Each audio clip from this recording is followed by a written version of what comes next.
A 14-year-old walks into a pizza shop with a loaded gun. 4 minutes later, a beloved business owner lies dying. The young killer thinks his age makes him untouchable. But what Judge Caprio does next will remind everyone that murder has no age limit and that arrogance meets its match in his courtroom. This is Marcus Johnson's story, showing what happens when a child's delusion of invincibility collides with true justice. Before we begin, subscribe and tell us where you're watching from, because every community deserves judges who protect the innocent and hold killers accountable, regardless of age. October 12th, 2023. Providence Municipal Court stands like a fortress of justice in the heart of Rhode Island's capital. Inside Judge Frank Caprio's courtroom, tension hangs in the air like morning fog over Narragansett Bay. The gallery is packed beyond capacity, with standing room only for those desperate to witness what many consider the most significant juvenile murder case in the state's history. The wooden pews are divided by an invisible line of grief and loyalty. Tony Ricci's family fills the first 2 rows on the right side. His widow Elena sits in the front row, her black dress a stark contrast to her pale complexion. Their adult children flank her on either side, their faces etched with the kind of pain that only comes from sudden, senseless loss.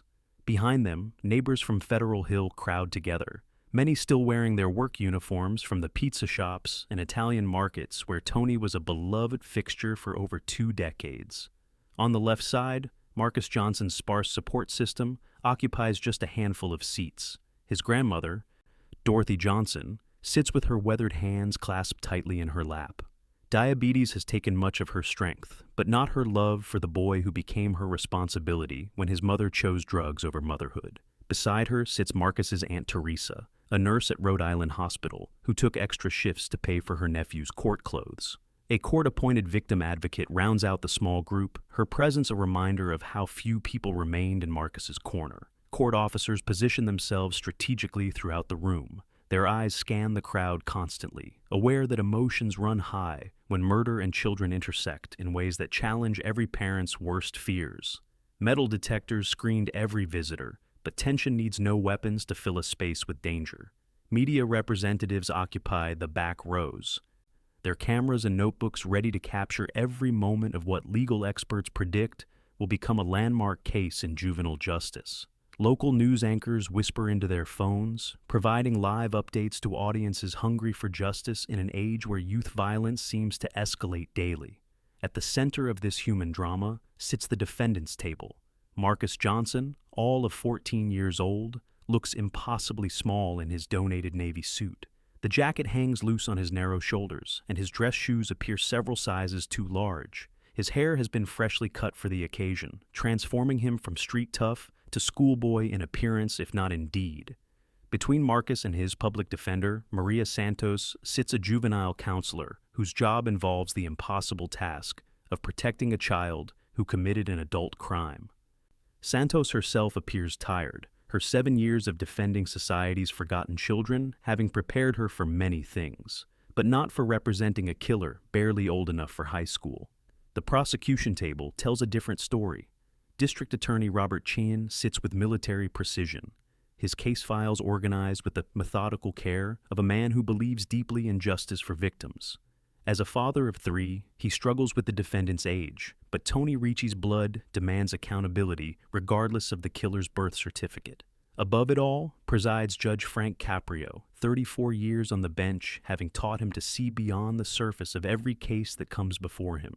His reputation for compassionate juvenile justice is legendary, but so is his unwavering commitment to protecting communities from those who choose violence.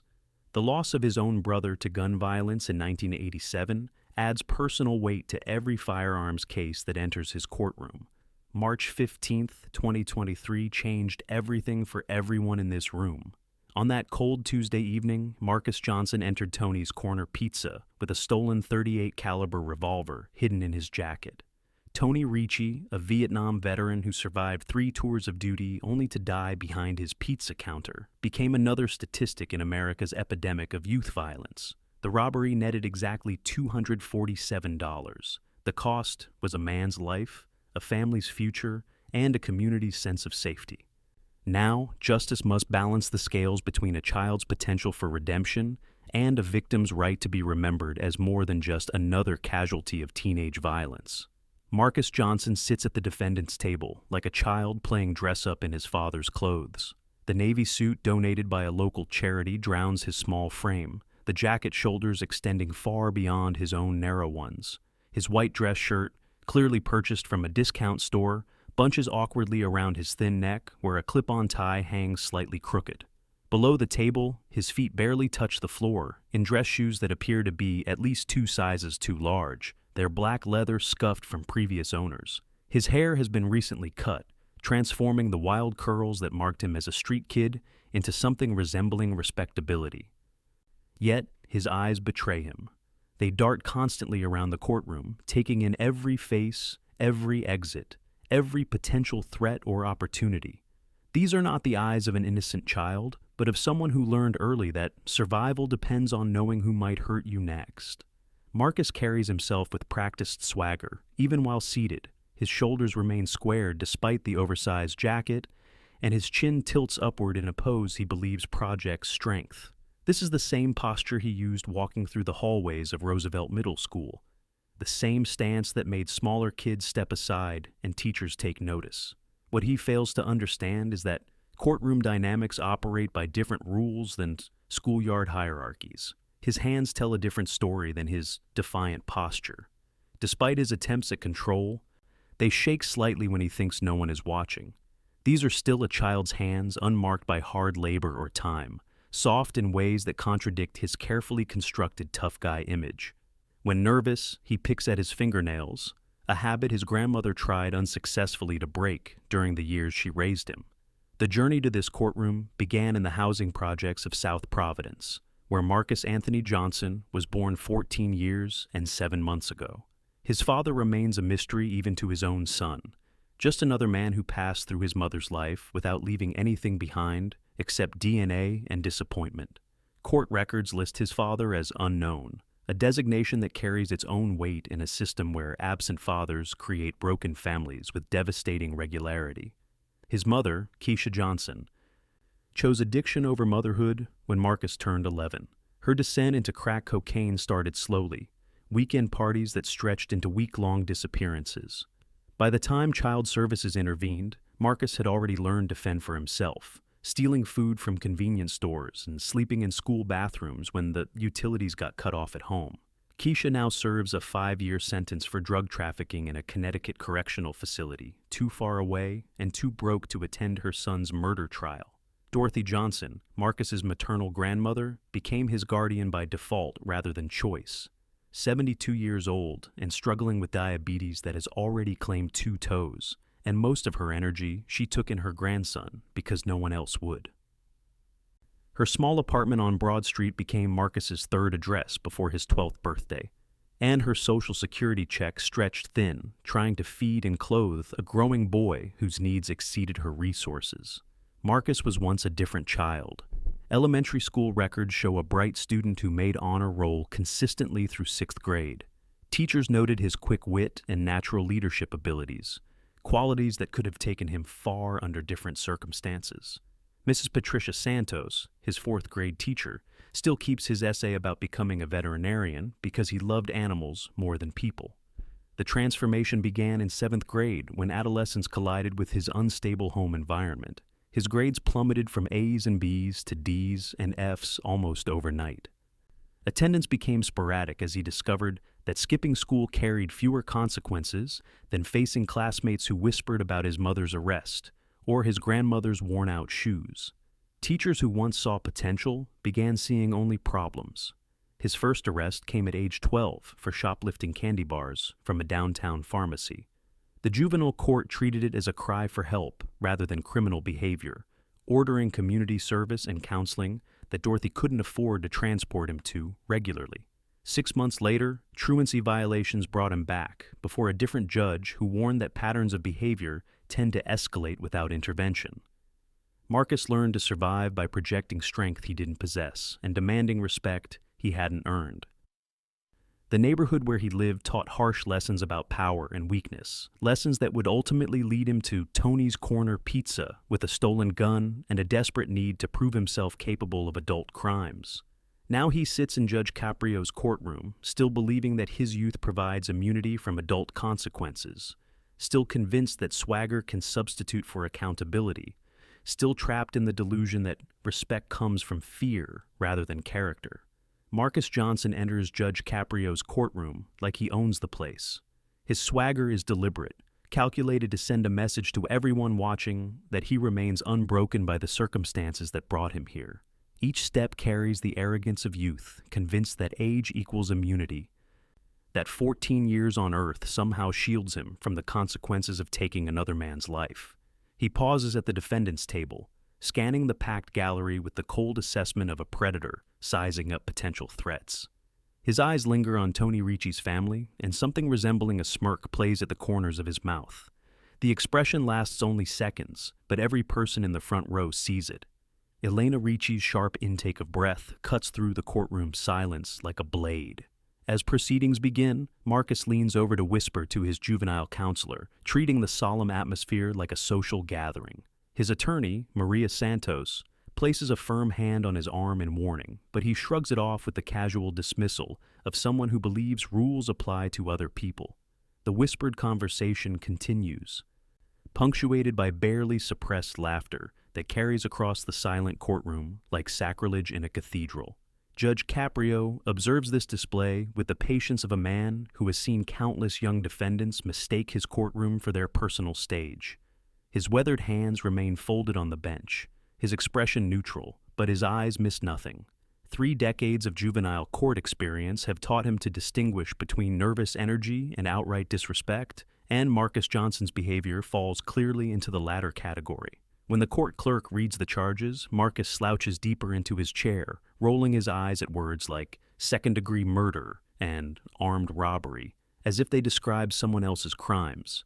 His posture broadcasts defiance to everyone present. A teenager's rebellion magnified by the gravity of his situation. The oversized suit that was meant to make him appear respectable instead emphasizes how young he looks, creating a jarring contrast between his childish appearance and adult charges. During the victim impact statement, Elena Ricci approaches the podium with dignity that makes Marcus's casual attitude appear even more offensive.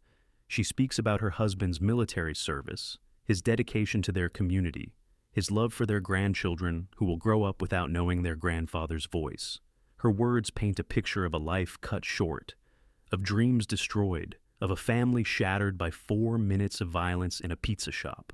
Marcus responds to this testimony by examining his fingernails. He shifts in his seat, checks the clock on the wall, and at one point actually yawns.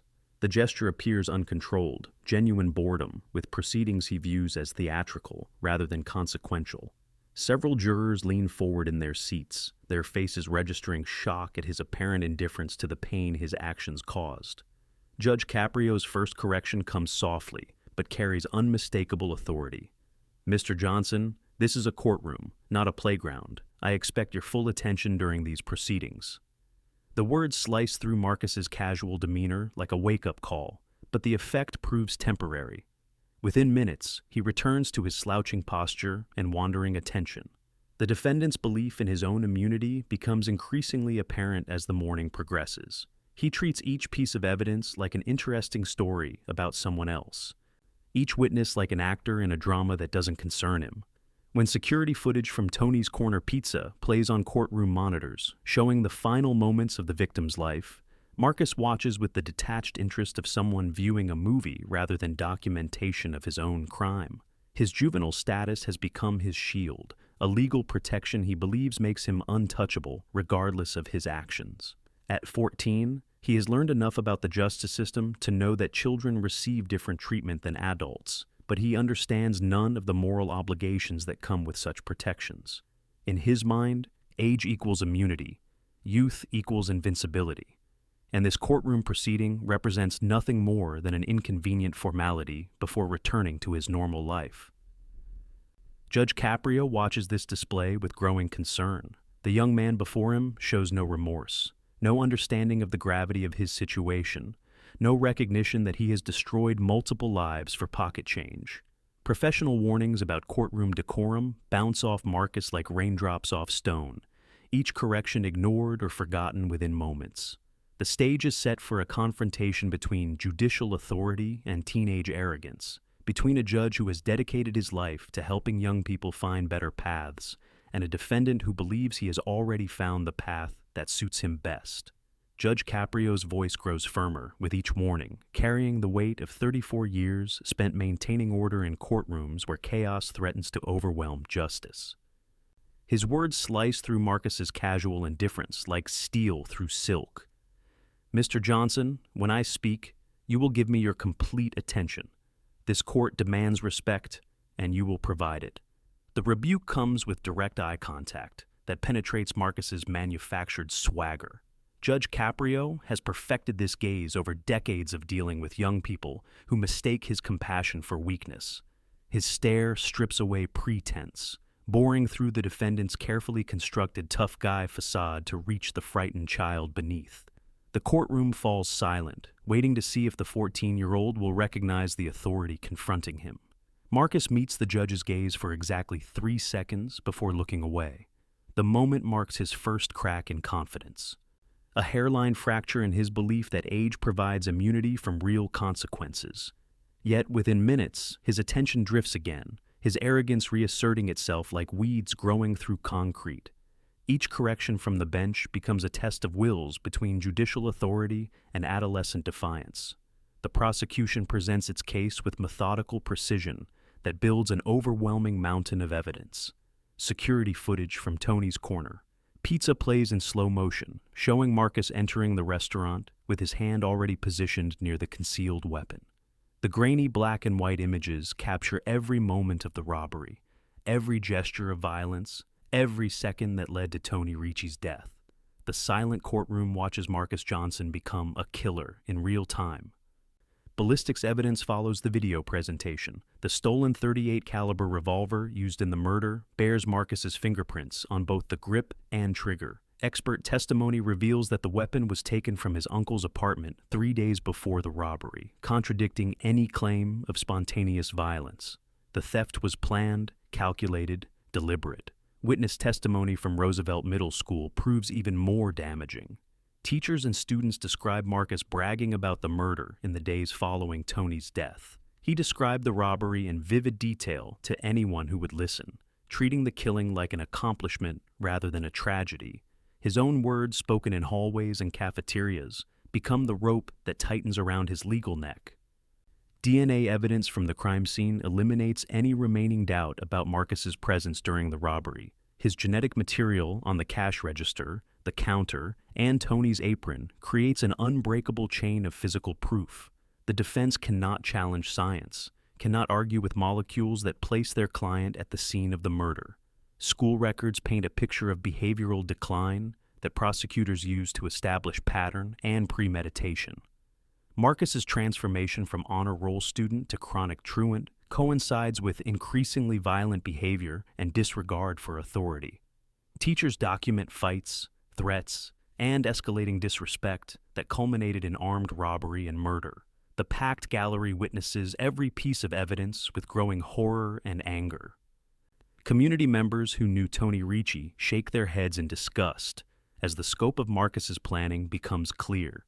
This was not a mistake, not a moment of poor judgment, not a child's error in reasoning. This was calculated murder for monetary gain, planned and executed by someone young enough to still need permission slips for school field trips.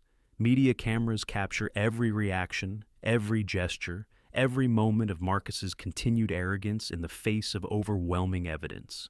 His eye rolls and smirks during the most damaging testimony create footage that will be replayed on news programs across the nation. The contrast between his casual attitude and the gravity of his crimes becomes a visual representation of everything wrong with youth culture that prioritizes reputation over responsibility. Marcus's grandmother weeps quietly in the gallery as prosecutors detail her grandson's transformation from promising student to cold-blooded killer. Her tears represent the tragedy of potential squandered, of a family destroyed by choices that can never be undone. Dorothy Johnson raised her grandson the best she could, with limited resources and unlimited love. But love alone cannot compete with streets that teach violence as survival and crime as achievement. The defendant's attorney desperately tries to control her client's behavior. whispering urgent warnings about proper courtroom conduct that Marcus ignores with increasing boldness. Maria Santos has defended many young clients, but never one so determined to sabotage his own case through sheer arrogance. Her experience tells her that judges show mercy to defendants who demonstrate remorse, but Marcus Johnson shows only contempt for the process designed to determine his fate. Judge Caprio's patience, legendary among legal professionals for its depth and durability, begins showing signs of strain. His questions to witnesses carry sharper edges, his corrections to the defendant grow more pointed, and his overall demeanor shifts from paternal guidance toward judicial authority that will not be mocked or ignored by anyone, regardless of age. The first glimpses of fear begin appearing in Marcus's eyes as the weight of evidence crushes his delusions of immunity. His swagger falters when reality penetrates his constructed armor of indifference. The courtroom becomes a pressure cooker where arrogance meets consequence, where childhood ends and adult accountability begins. Judge Caprio's voice cuts through the courtroom silence like a scalpel through flesh. "Mr. Johnson, I'm calling you to testify." The words land on Marcus like a physical blow, shattering his carefully maintained facade of indifference.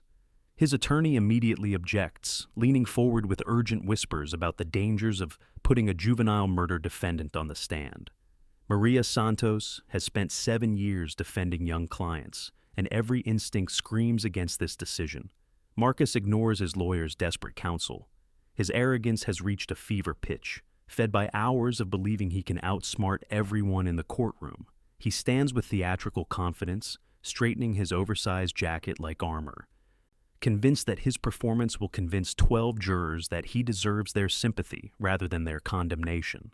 The walk to the witness stand becomes his personal runway, each step calculated to project the image of a misunderstood child rather than a calculating killer. The oath to tell the truth rolls off his tongue like a lie he's practiced. His hand rests on the Bible with mock reverence, his voice steady as he promises honesty to a court he has shown nothing but contempt. The irony escapes him completely. He settles into the witness chair with the casual comfort of someone who believes he controls the narrative about to unfold. Judge Caprio begins his questioning with surgical precision. Each word carries the weight of 3 decades spent separating truth from deception, reality from the stories young people tell themselves to justify the unjustifiable. His first question appears deceptively simple. "Mr. Johnson, did you enter Tony's Corner Pizza on the evening of March 15th with the intention of committing robbery?" Marcus delivers his rehearsed response with practiced sincerity. "I was just hungry, Your Honor. I wanted to buy some food." The lie flows smoothly, rehearsed during countless hours with his attorney, who advised against this testimony. He maintains eye contact with the judge, believing that confidence equals credibility, that volume can substitute for truth. The judge's second question strikes deeper. "Did you check if that gun was loaded before you pointed it at Mr. Ricci?" The courtroom holds its collective breath. This question goes to the heart of premeditation, intent, and the level of planning that separates impulsive mistakes from calculated murder. Marcus's prepared answer begins to crumble under the weight of reality. "I thought it was empty," he stammers, his voice losing its earlier confidence. The admission contradicts his previous claim of innocent intentions. If he believed the gun was unloaded, why did he point it at an innocent man? If he only wanted food, why did he bring a weapon at all? The logic of his defense disintegrates with each word. Judge Caprio presses forward with relentless precision. "Did you consider that a man's life was worth more than the money in that register?" The question exposes the cold calculation behind Marcus's actions, the moral emptiness that allowed him to value cash over human existence. The packed courtroom watches as the defendant's swagger finally begins to falter. Marcus's voice cracks like ice under pressure. "I just wanted the money." The admission escapes before he can stop it, destroying his defense in 5 simple words. No claim of self-defense, no story of accidental shooting, no narrative of misunderstood intentions.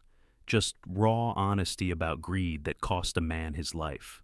The judge continues his methodical destruction of the defendant's carefully constructed lies. "When you pulled that trigger, what did you think would happen?"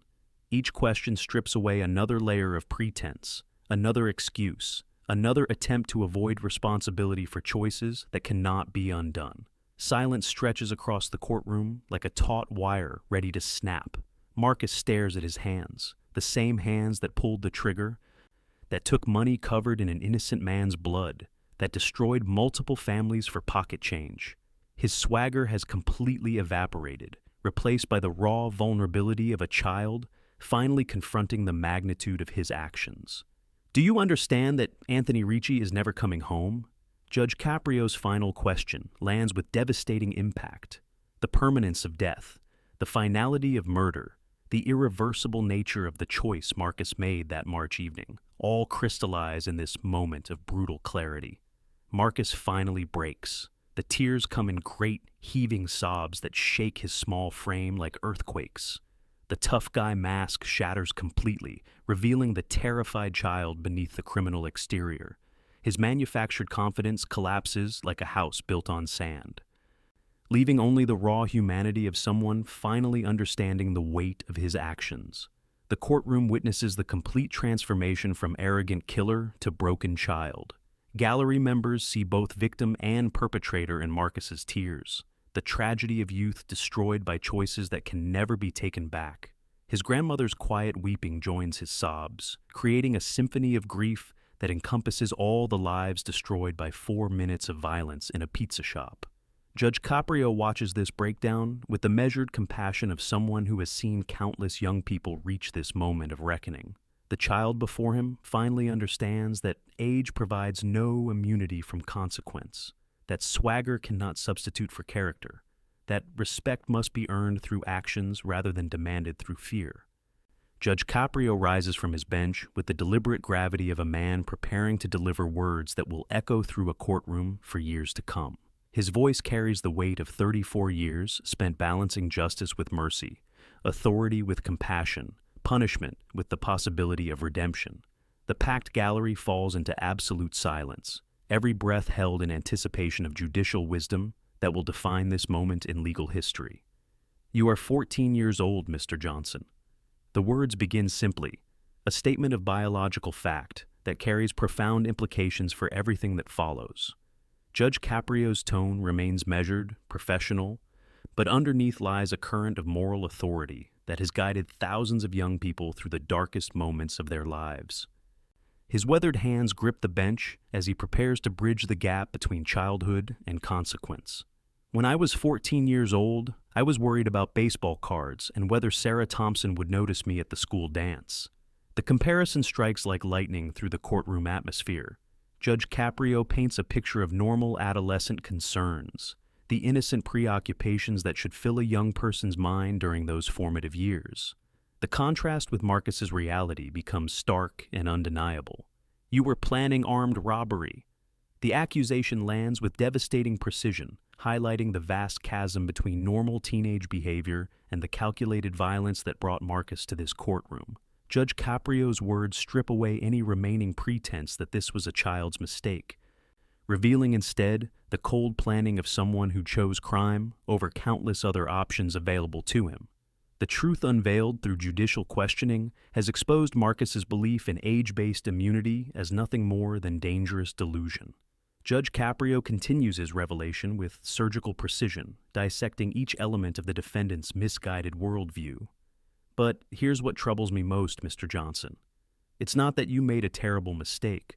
14-year-olds make mistakes. The acknowledgement of youth provides momentary hope that mercy might temper justice, that understanding might soften consequence. But Judge Caprio's next words destroy any such expectation with ruthless clarity. It's that you seem to believe your age makes you untouchable. That justice doesn't apply to you. Marcus's complete emotional breakdown continues as reality penetrates his shattered defenses. The tough guy mask lies in pieces around the witness stand, destroyed by questions that demanded honesty instead of swagger. His sobs echo through the silent courtroom like the sound of childhood dying, innocence lost to choices that can never be undone. Gallery members witness the transformation from criminal to child with mixed emotions. Some see justice finally breaking through arrogance. Others recognize the tragedy of potential, destroyed by circumstances and choices that spiral beyond anyone's control. Tony Ricci's family watches with grim satisfaction as their loved one's killer finally confronts the magnitude of his actions.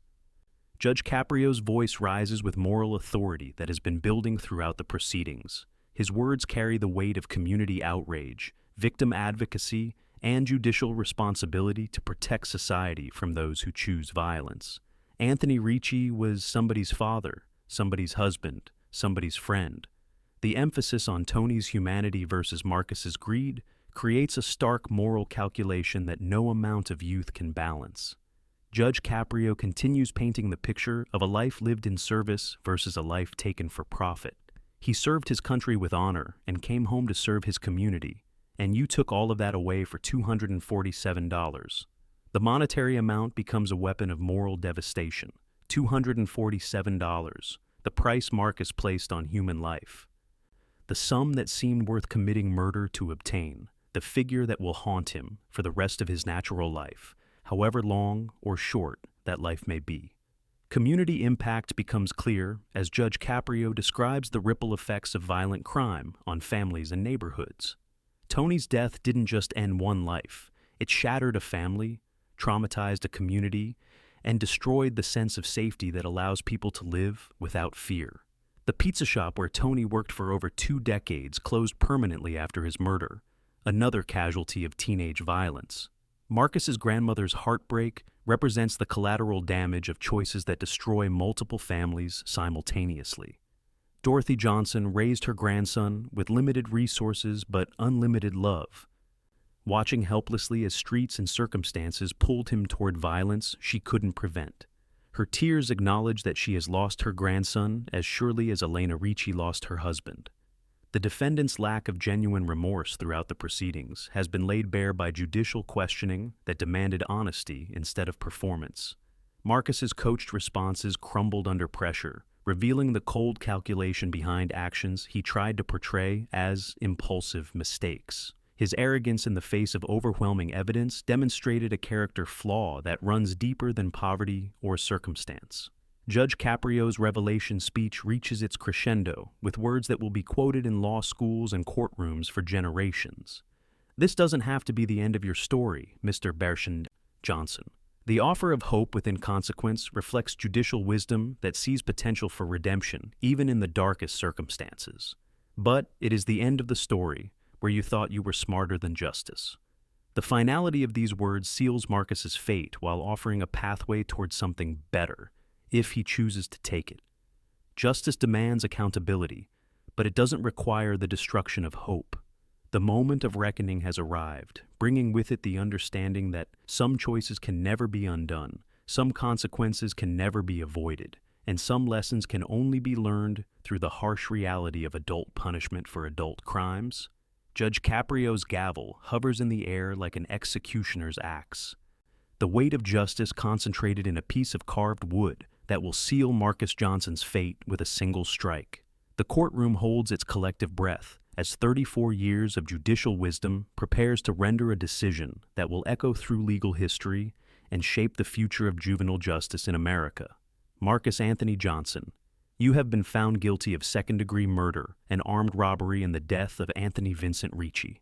The words carry the finality of mathematical equations, cold facts that cannot be argued or appealed away through clever legal maneuvering. Judge Caprio's voice remains steady, professional, but underneath lies the weight of a decision that will determine whether a 14-year-old child spends the majority of his natural life behind bars.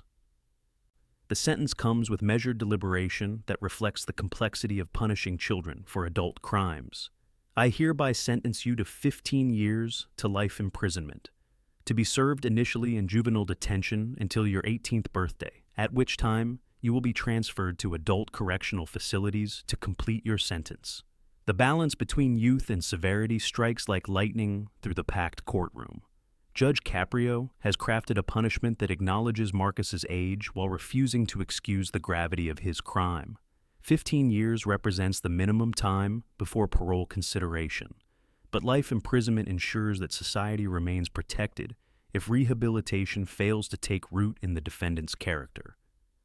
Judicial reasoning flows from the bench with the clarity of someone who has wrestled with impossible decisions throughout his career. This sentence reflects the court's recognition that while you are chronologically a child, your actions demonstrated adult capacity for planning, violence, and disregard for human life. The explanation bridges the gap between mercy and justice, compassion and consequence. Judge Caprio continues his reasoning with words that will be studied in law schools for decades to come. The court cannot ignore that Mr. Ricci's murder was not the result of impulse or accident, but of calculated planning that included stealing a weapon, choosing a target, and executing a robbery with complete disregard for the victim's life.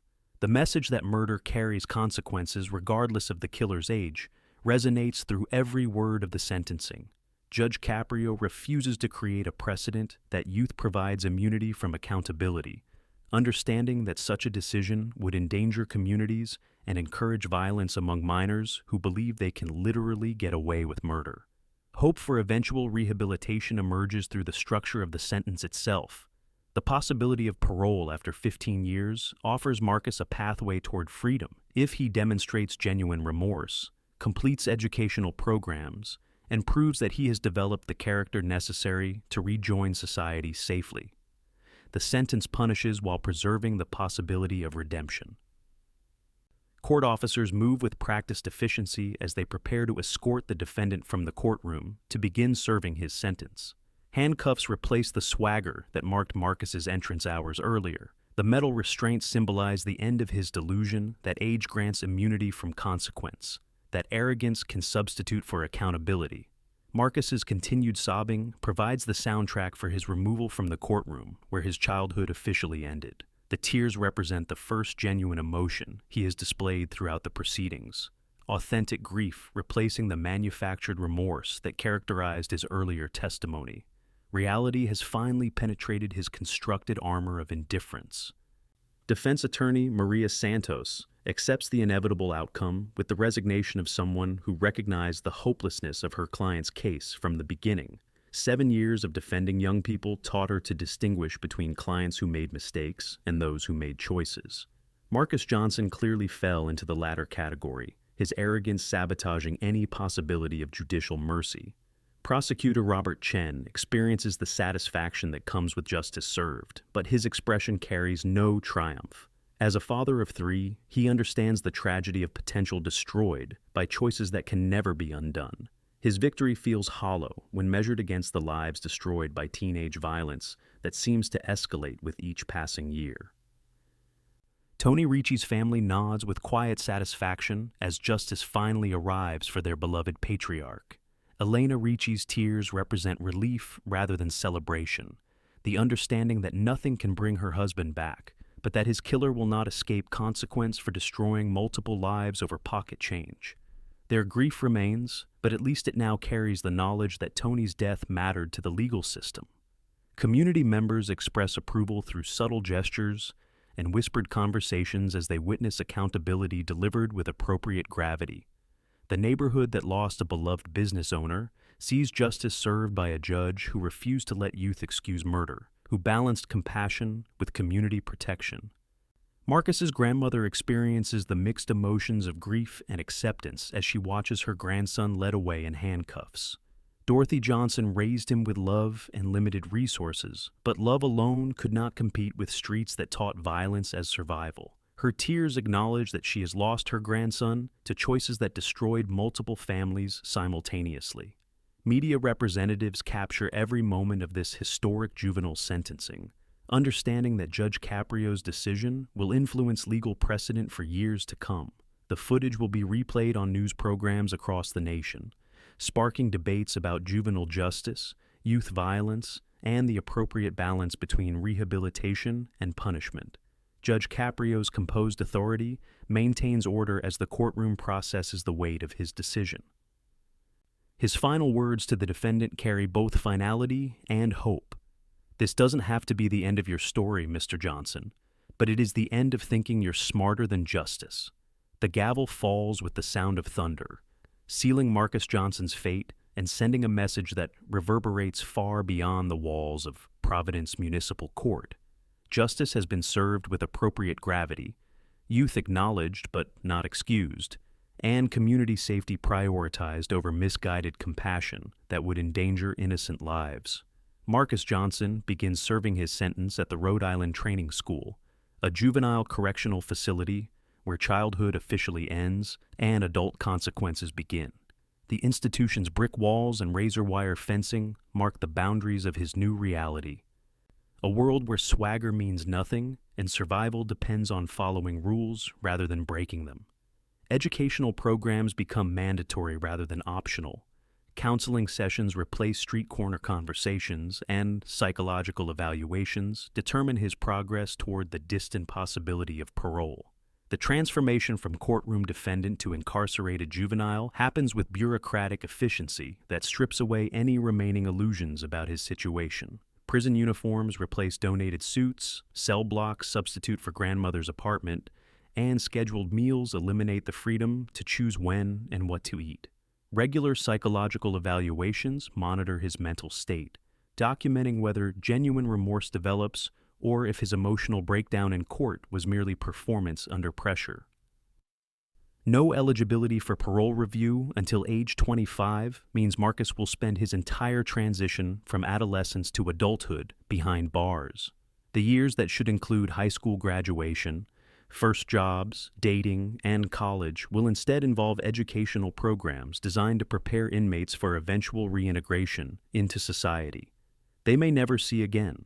His 18th birthday will mark automatic transfer to adult correctional facilities where juvenile protections disappear entirely. Judge Caprio's sentencing speech spreads across social media platforms with viral intensity that transforms local news into national conversation. Millions of shares carry his words about youth accountability and justice without age limits to audiences hungry for moral clarity in an era of escalating youth violence. The video becomes required viewing in criminal justice courses, judicial training programs, and community forums dedicated to preventing teenage crime. National debate about juvenile justice and accountability explodes across news networks, academic conferences, and legislative chambers as legal experts analyze the precedent established by Marcus's sentence. Constitutional scholars argue about the appropriate balance between rehabilitation and punishment when children commit adult crimes. Child advocacy groups clash with victim rights organizations over the proper response to juvenile murder, creating political divisions that influence legislation across multiple states.